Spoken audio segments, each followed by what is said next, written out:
Hello and welcome back. In this Black Excellist presentation, we will highlight African Americans in the sport of fencing. Welcome to blackexcellist.com, the site where we share Black excellence, opulence, and affluence. Our mission is to inspire you as we enlighten you. Fencing isn't the most well-known sport here in America. It's the sport where you don't know who's competing until they unmask themselves. The athletes are almost completely concealed, and so is the coverage of their sport. However, there is a diverse group of fencers whose athleticism and persistence to be the best and often the first of their kind represent why you should pay more attention to their sport. In this original Black Excellist video, we will be featuring the African American pioneers, trailblazers, and Olympians in fencing. So without further ado, let's get started. Number 1. Peter Westbrook of Bronx, New York. Peter Westbrook is a pioneer and trailblazer in the sport of fencing. Westbrook is the first African American to win an Olympic medal in fencing. Westbrook was born April 16, 1952 in St. Louis, Missouri, to Ulysses and Mariko Westbrook, who moved to Newark shortly after their son's birth. Westbrook and his siblings were taunted in school because of their mixed race, and as a result, Peter became a good fighter. Westbrook began taking fencing lessons at the urging of his mother, who feared that her son's temper and taste for battle would land him in jail, or worse, dead. He was attracted at once to the military sword called the saber, which developed quickly into his specialty. Peter's childhood hero was Zorro, who used the same weapon to carve Z's in his enemies. Long practices kept Peter off the streets, and by the time he graduated, he was one of the best fencers in the country. Westbrook attended NYU on a fencing scholarship. There he worked with coaches Hugo and James Costello, and also with Saba Else at the New York Fencers Club. Else was the top fencing coach in the nation who would help develop Westbrook into a champion. In 1973, Peter won the NCAA championship as a junior. In his senior year, he won the national championship held by the Amateur Fencers League of America. He would go on to win this title a dozen more times in the next 20 years. Peter set his sights on an Olympic medal in 1976, but a practice injury kept him off the medal stand. The U.S. boycotted the Summer Games in 1980, so Peter's next shot came in 1984. At the Olympic Games in Los Angeles, Westbrook took home a bronze medal in the individual saber competition to become the first American to win an Olympic fencing medal since 1960. He returned to Olympic competition in 1988, 1992, and 1996. In 1992, he was granted the honor of being Team USA's flag bearer at the opening ceremonies in Barcelona by a vote of his fellow athletes. At the World Championships in 1989, Westbrook finished 8th in the men's individual saber. He won the U.S. National Individual Saber competition 13 times, 1974 through 75, 1979 through 86, 1988 through 89, and 1995, an unparalleled record in U.S. fencing. He was named to the United States Fencing Association Hall of Fame in 1996. During the 1980s, Peter launched the Peter Westbrook Foundation, an organization dedicated to introducing inner-city children to the sport of fencing. 25 years later, more than 400 children participated in the program annually, and several of his students have gone on to win national titles and represent America in the Olympics.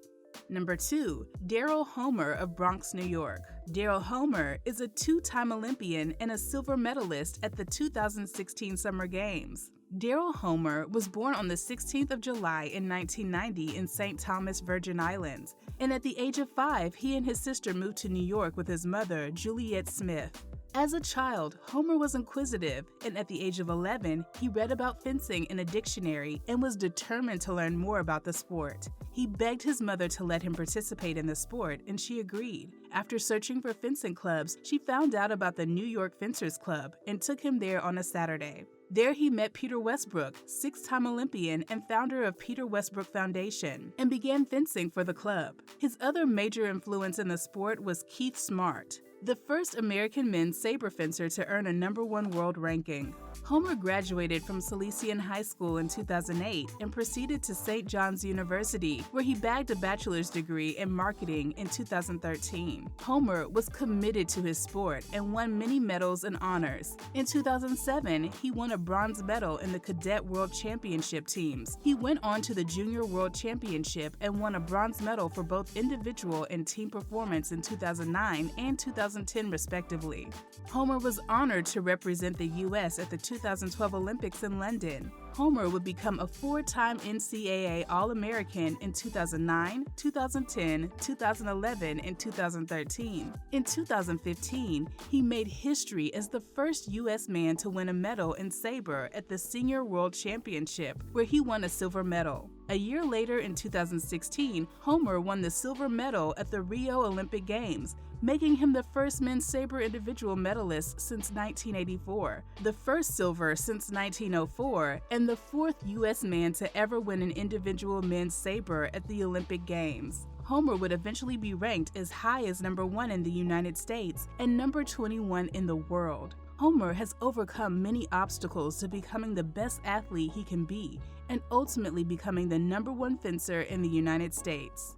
Number 3. Zinga Prescott of Bronx, New York. Zinga Prescott is a 2-time U.S. Olympic fencer and member of the 2018 World Women's Foil Team Champions. Prescott was born on August 14, 1992 in Brooklyn, New York, to Homer Richardson and Marva Prescott. Prescott started fencing at the well-regarded Peter Westbrook Foundation at the age of 9. Prescott displayed an extraordinary talent for the sport at a very young age, winning her first Youth 10 national competition in 2003. By the age of 15, Prescott was ranked in the top 5 of the senior division among the nation's elite and Olympic women's foilists.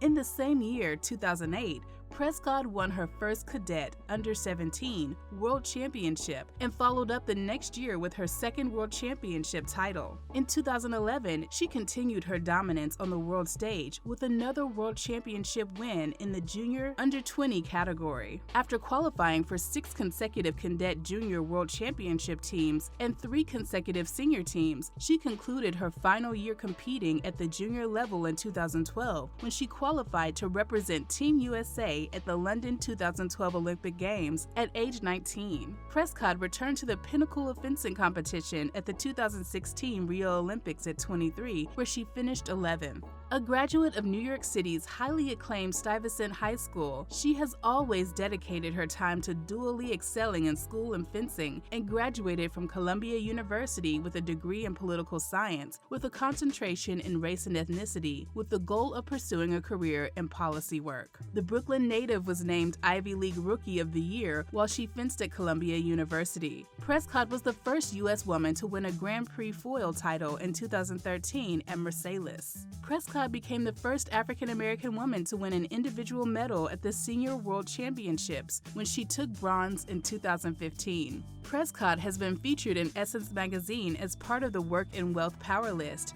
with First Lady Michelle Obama gracing the cover. Prescott has also been featured in national and international media, most recently being included in the 2016 ESPN body issue.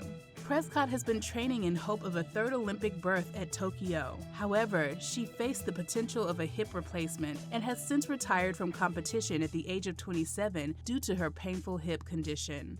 Number 4. Miles Chamley-Watson of New York, New York. Miles Chamley-Watson is a 2-time Olympian and was a bronze medalist at the 2016 Summer Games in Rio. Miles Chamley-Watson was born on December 3, 1989 in London, England, to Colin Overton and Elizabeth Chamley. He spent 8 years of his life there before eventually moving to New York City. From there, his family landed in Philadelphia, and his fencing career took off from there. Chamley-Watson sort of chose fencing by accident. As a teenager, he was getting into a lot of trouble, and they made him pick an after-school program as a punishment. Like many young kids, he loved the idea of playing with swords growing up, so when fencing was presented to him as an option, he immediately fell in love with it. His long frame made him a natural, and his coaches were impressed by his coordination. Chamley-Watson would eventually graduate from the Knox School in 2008 and proceeded to Penn State University, where he earned a bachelor's degree in sport management. And although Miles was enthralled with fencing, he was a multi-talented athlete who also participated in soccer and basketball in high school. Miles put in his best into his sport and won many medals and honors. He participated in the Junior World Championship in 2008 and 2009. He participated in the Pan American Championship and won gold and bronze medals in different years. After a fifth-place finish at the 2010 Senior World Championships, Chamley-Watson ascended to a number 2 world ranking during the 2011-2012 season. Before graduating from Penn State, Miles won 2 NCAA championships. The 6'4", 175-pound blonde-haired tattooed fencing champion returned to his hometown of London to participate in his first Olympic Games in 2012, where he captured a bronze medal in a team event. In 2013, Miles made history by becoming the first U.S. men's fencer to win an individual Senior World Championship title and went on to win a silver medal as part of the men's foil team. Miles is also a member of the first U.S. men's foil team to win a Senior World Championship title. Recently, Miles was ranked number 5 in the United States and number 40 in the world. Miles has created his own signature move called the Chamley-Watson, which involves scoring a touch over his shoulder and behind his back. Chamley-Watson's goal is to win an Olympic gold medal, and his mission is to train every day until he achieves it. Number 5. Uriah Jones of New Rochelle, New York. Uriah Jones became the first African-American fencer to represent the United States at the Olympics. He competed in the team foil event at the 1968 Summer Olympics in Mexico City, Mexico. Uriah was a fencing pioneer. In a sport dominated by white society and by Europeans, Uriah broke into that circle and kicked down doors in impressive fashion. While his menacing size, speed, and technique made his opponents fear him, his personality and character made him a prince among men to his teammates and students. Uriah Jones was born December 15, 1924 in Harlem and grew up in New Rochelle, New York. He attended Hampton Institute, Cooper Union, and Columbia and became a civil engineer draftsman for the city of New Haven, Connecticut. By the late 1950s, he was in Connecticut, raising a family and taking fencing lessons at the New Haven YMCA. Eventually, he would relocate back to New York for advanced instruction in fencing. At one fencing academy, he was denied because he was an African American, but he was soon accepted by Hungarian coach and Hall of Famer Giorgio Santelli. It was tough enough to succeed in the sport due to the struggles of racism, but the fact that he picked up fencing around the age of 35 made it even more challenging. In 1964, Jones worked his way to earn the number 4 ranking in the world among foil fencers. He was left-handed and one of the first fencers to train with weights. His skilled fencing, quick learning, and surprising athleticism for being 6'3", 240-plus pounds led him, at age 44, to become the first black fencer to compete at the Mexico City Olympics. In 1971, he became the first African American to win a United States fencing championship. That year, he also won an individual bronze medal and a team gold in the Pan American Games. When Mr. Jones won the national championship at age 47, he became one of the oldest first-time champions to ever do so. And Mr. Jones kept winning. He earned an individual bronze and team gold medals at the 1971 Pan American Games. He was also a 7-time Summary National Team medalist, a 6-time National Individual medalist, 4-time North Atlantic Championships, and 2-time American champion. He also won medals on 4 occasions while competing in the International Martini and Rossi International Tournament. Jones was among the top 10 foil fencers in the United States from 1962 to 1972. However, Jones was very bitter because he reached such heights in the sport and as an elite fencer, but he still had tremendous difficulty securing sponsors and funding to travel, train, and compete. At the age of 50, after his competitive career was over, Jones opened up his own club, Sal de Lion in Connecticut. He and his club would become very successful in producing Olympians and NCAA fencers. Jones died in the year 2000. The same year, he was posthumously inducted into the U.S. Fencing Association Hall of Fame in Austin, Texas. Jones' breakthrough achievements in the sport of fencing are monumental as he overcame all of the obstacles presented to him in the form of racism, older age, and large stature. Number 6. Nikki Frank of Harlem, New York. Nikki Frank is a two-time Olympian who is the only African-American woman to coach an NCAA Division I fencing team. Nikki Frank was born on March 31, 1951. Much of what she has accomplished as a fencer has been through individual hard work and financial sacrifice. Frank attended Brooklyn College, where she earned a BS with honors in 1972. She chose it for its fencing and fenced for Brooklyn College for 4 years, from 1968 to 72. She was an All-American. In her senior year, she finished third in an intercollegiate regional competition during her senior year. In 1979, she was inducted into the Brooklyn College Hall of Fame. Frank competed in the women's individual and team foil events at the 1976 Summer Olympics. Frank also competed at the 1975 and 1979 Pan American Games, earning a silver medal in the individual competition in 1975 and a bronze medal in the team event in both years. She qualified for the 1980 U.S. Olympic team, but did not compete due to the U.S. Olympic Committee's boycott of the 1980 Summer Olympics in Moscow, Russia. Frank was one of 461 athletes to receive a congressional gold medal years later. Dr. Frank is now head coach at Temple, where she started the program. Frank has become one of the most admired and decorated coaches in the history of fencing. Entering her 30-plus seasons as the head women's foil coach at Temple University, Frank is the first African-American female fencing coach in the history of collegiate fencing and is the only African-American woman to coach an NCAA Division I fencing team. Frank was named the U.S. Fencing Association Coach of the Year 4 times in 1983, 1987, 1988, and 1991. Frank received a master's degree in health education from Temple in 1975 and completed the doctoral program in 1988. She recently retired as an associate professor in Temple University's Department of Public Health. In the 2017-2018 season, she reached a significant milestone with getting her 800th victory as Temple's fencing coach.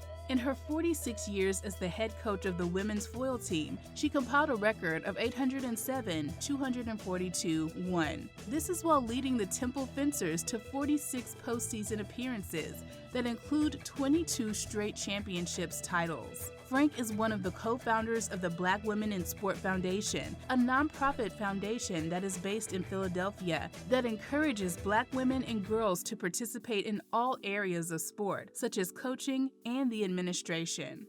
Number 7. Aaron Smart of Brooklyn, New York. Aaron Smart is a two-time Olympian who was the first U.S. fencer to be ranked number 1 in the world in 2003. Smart was born on January 12, 1980 in Brooklyn, New York, to Thomas and Audrey Smart. Smart attended Brooklyn Technical High School, where she was a member of the fencing team all 4 years until she graduated in 1997. She graduated from Barnard College of Columbia University in 2001 with a degree in economic history. She competed in fencing all 4 years of college and was named to the All-Ivy League team. Her team was also Ivy League champions. Smart is a very passionate and extremely determined athlete who also was a competitive tennis player when she was young. These traits would help her capture a silver medal in team foil at the 2008 Olympic Games in Beijing, China. She would also compete at the 2004 Summer Olympics in Greece, Athens, where she placed 17th in the individual fencing.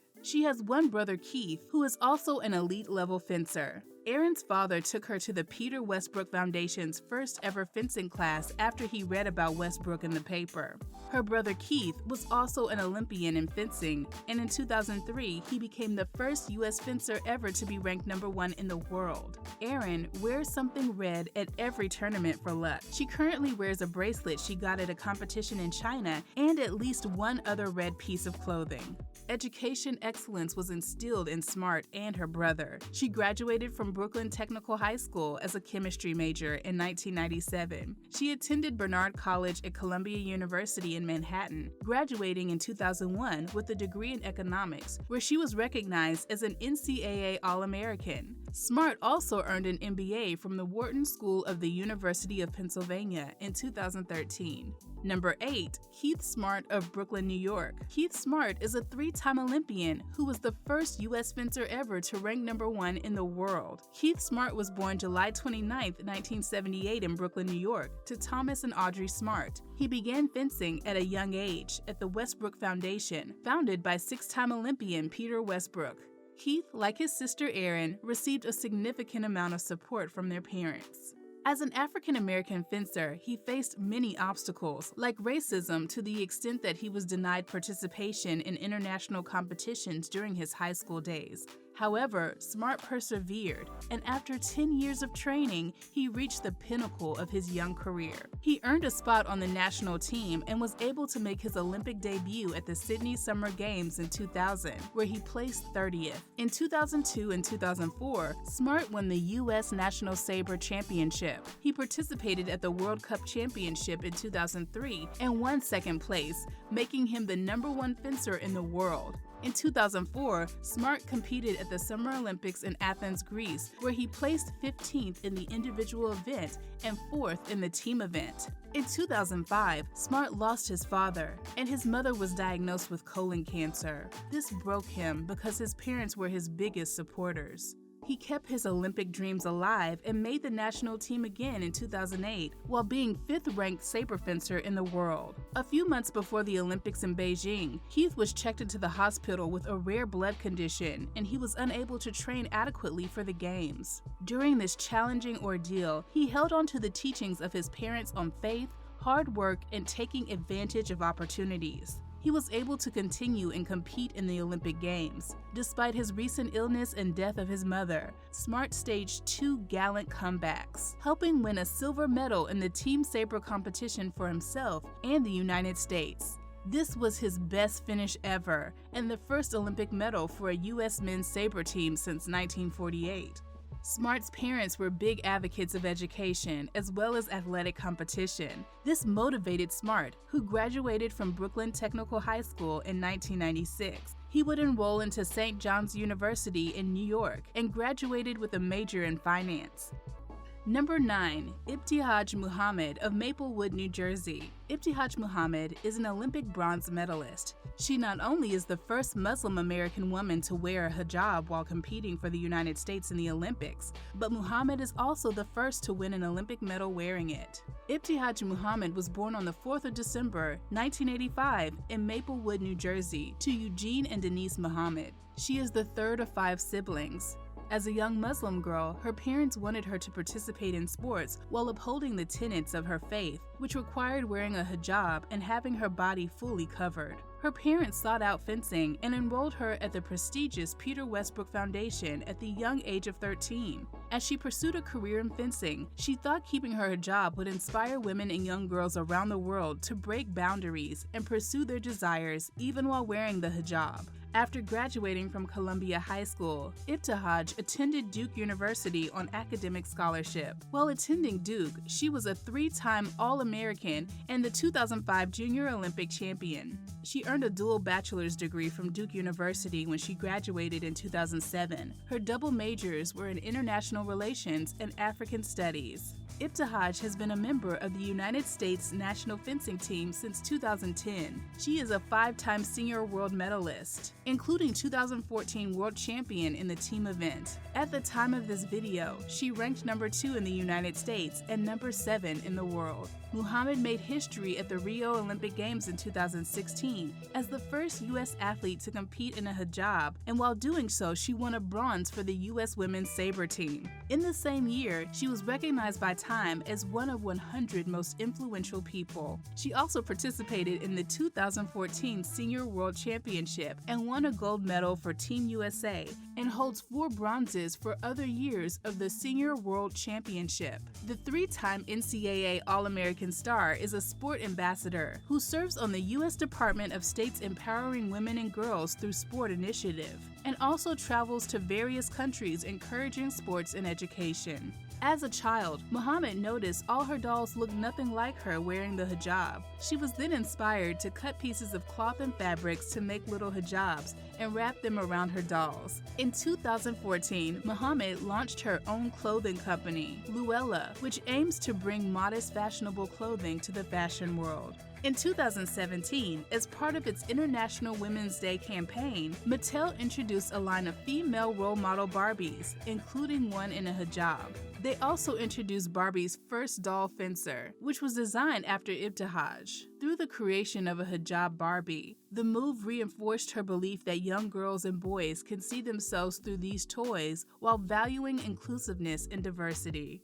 Number 10. Jason Pryor of South Euclid, Ohio. Jason Pryor earned 2 individual bronze medals and a team gold medal at the Pan American Fencing Championships in 2014 and 2015, as well as an individual bronze medal and a team silver medal at the 2015 Pan American Games. Jason Pryor was born on September 26, 1987 in Cleveland, Ohio, to Eric and Brenda Pryor.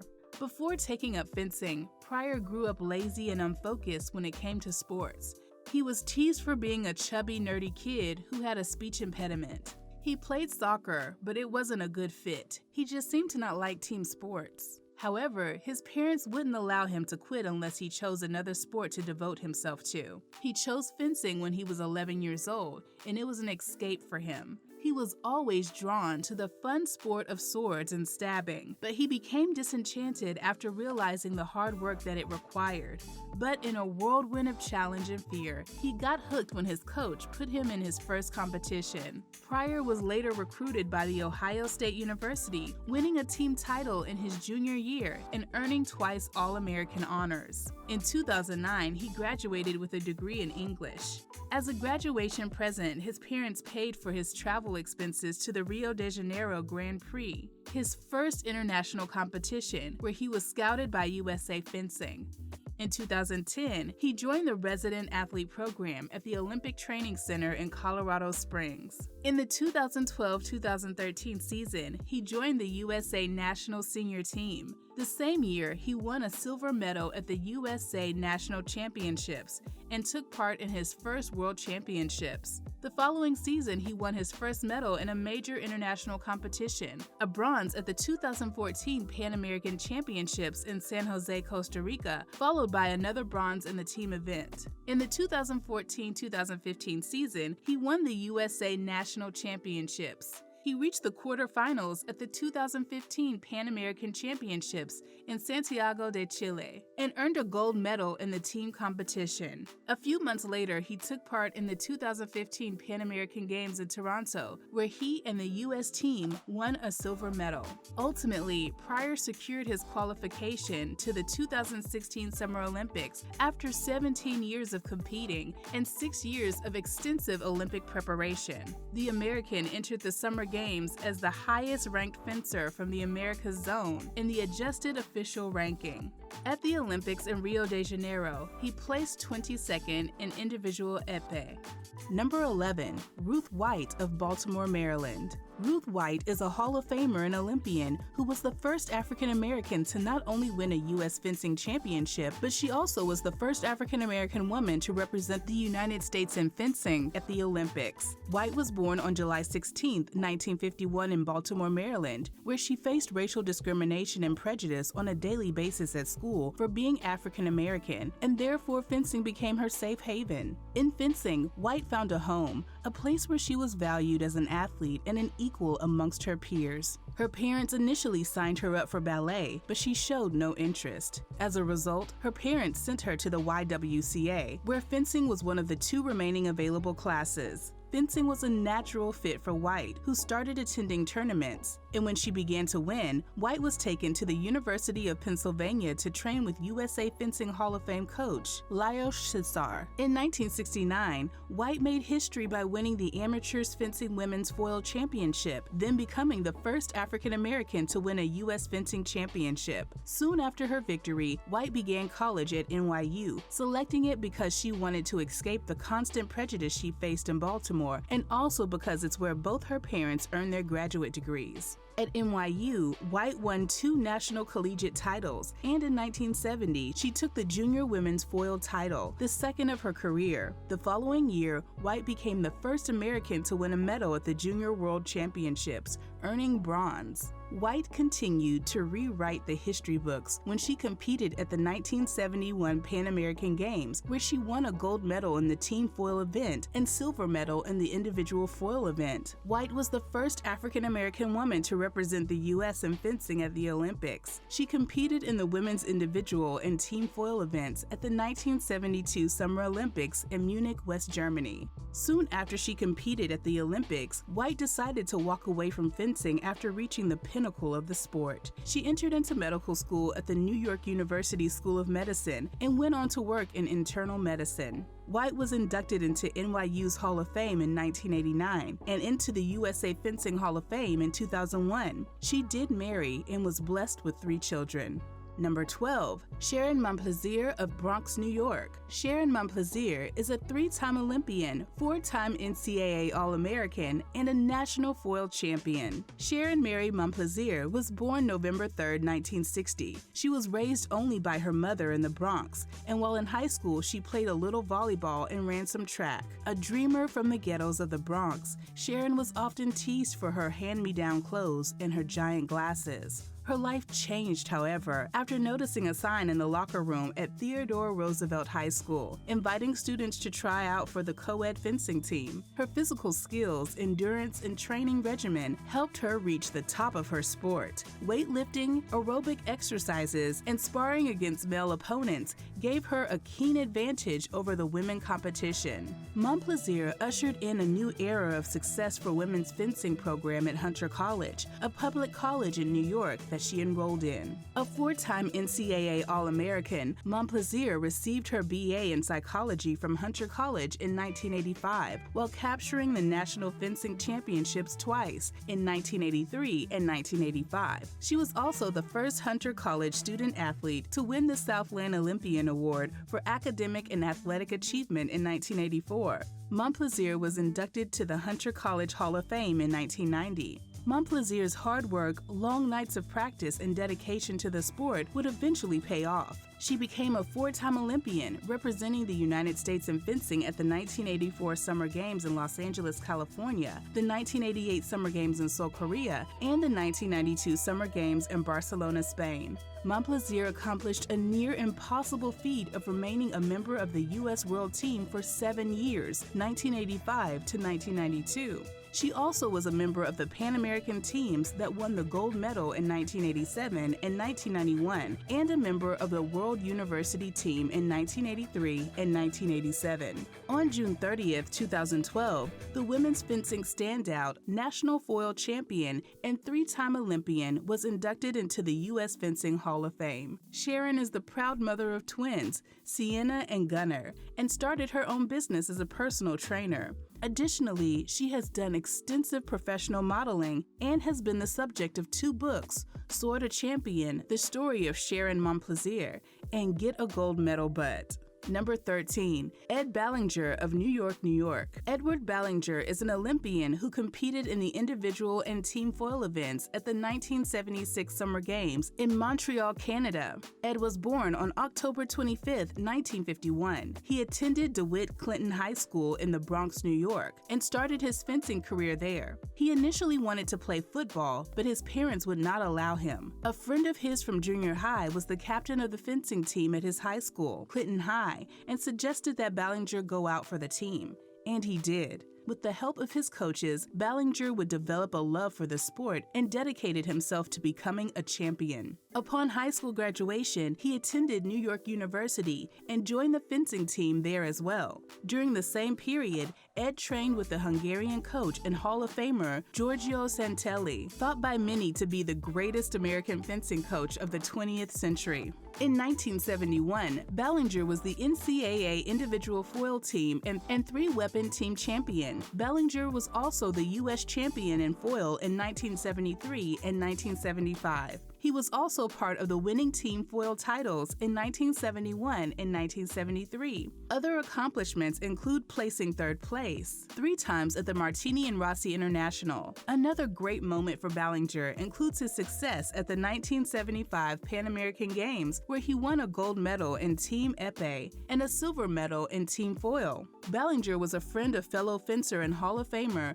Uriah Jones, whom he trained with and often competed against. Ballinger later took up the role of head fencing coach at Baruch University in New York from 1980 to 1984, and later at the Boston Fencing Club. Ballinger married Sally Paczynski, who competed in fencing at the 1968 Olympics. In the summer of 2012, Edward Ballinger was honored with the distinction of being inducted into the United States Fencing Association Hall of Fame.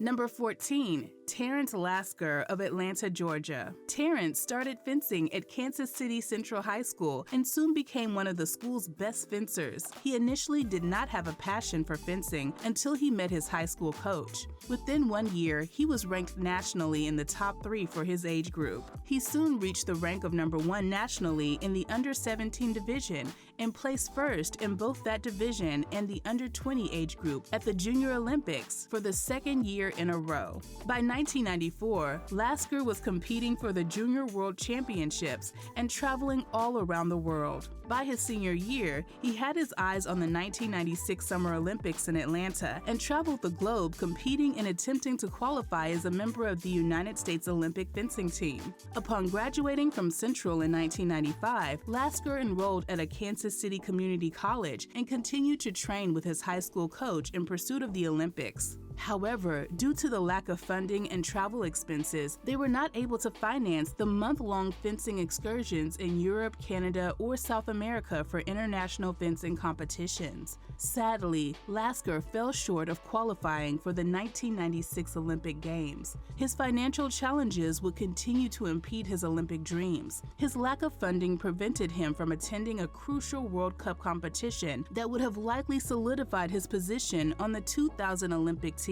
But without adequate support from U.S. fencing, lack of professional training, and an inability to attend the international competitions, Lasker fell short. But despite his Olympic hopes coming to an end, fencing would continue to play a significant role in Lasker's life. 2 years after his college graduation, he returned to Kansas City to coach fencing to inner-city kids. Shortly thereafter, he transitioned to the role of assistant coach for the fencing team at Ohio State. Terrence is now one of the head coaches at Nelia Fencers Club in Atlanta, Georgia, one of the most successful and prominent fencing clubs of the Southeast. He started to develop his coaching expertise, in particular the psychology of fencing. Now moving from collegiate to club coaching, Terrence enjoys the coaching experience much better due to the fact that he's able to coach kids who are very new to fencing. He also takes delight in coaching younger kids who sometimes are as young as 7 years old. As a coach, Terrence has found his calling. He has coached or has influenced many national and international fencing champions and has contributed significantly to the development of fencing nationally and in particular the Southeast. Terrence helps to lead one of the nation's top fencing programs and is a huge asset to the sport of fencing and will continue to be a great contributor to the growth of the sport.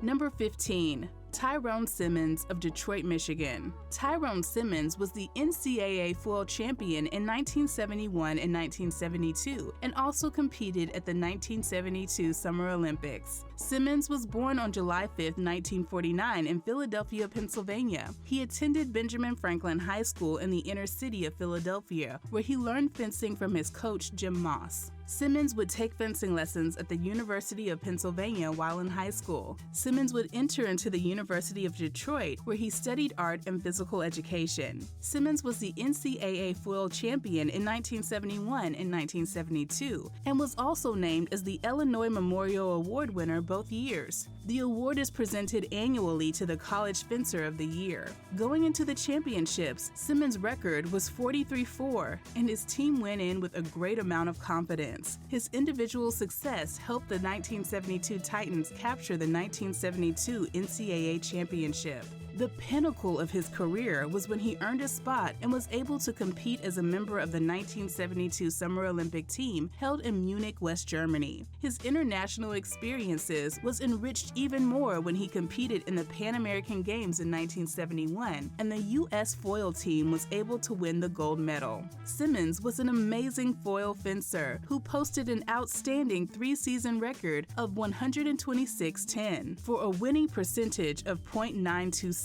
However, Tyrone Simmons' Olympic story wasn't one of pure elation and joy. He was without question the best U.S. amateur fencer at the time, and the United States' hopes for earning a medal at the 1972 Olympics would revolve around him. However, the powers that be at the Amateur Fencing League of America and the Olympic coach himself manipulated the rankings so that a much inferior teammate was chosen to fence in the individual Olympic event at the Munich Summer Games over him. And to add insult to injury, he was selected as only the 4th-placed alternate to the 3-man team selected to represent the amateur U.S. Olympic fencing team. This disenfranchisement and apparent act of racism left Simmons traumatized and morally defeated. This failure of leadership and discrimination became the reason that the sport of fencing lost an amazing talent and rising star in Simmons. For all of the talent he had, Ty never recovered, and he actually went on a 10-year moratorium before stepping back onto the fencing salon.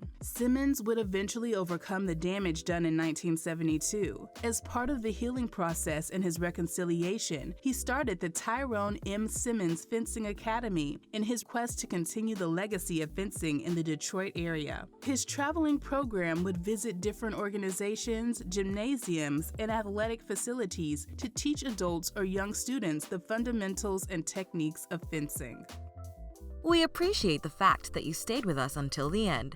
Thank you for spending time with us, and don't forget to like this video. Also, make sure you subscribe so that you never miss a video. Bye for now. We will see you tomorrow.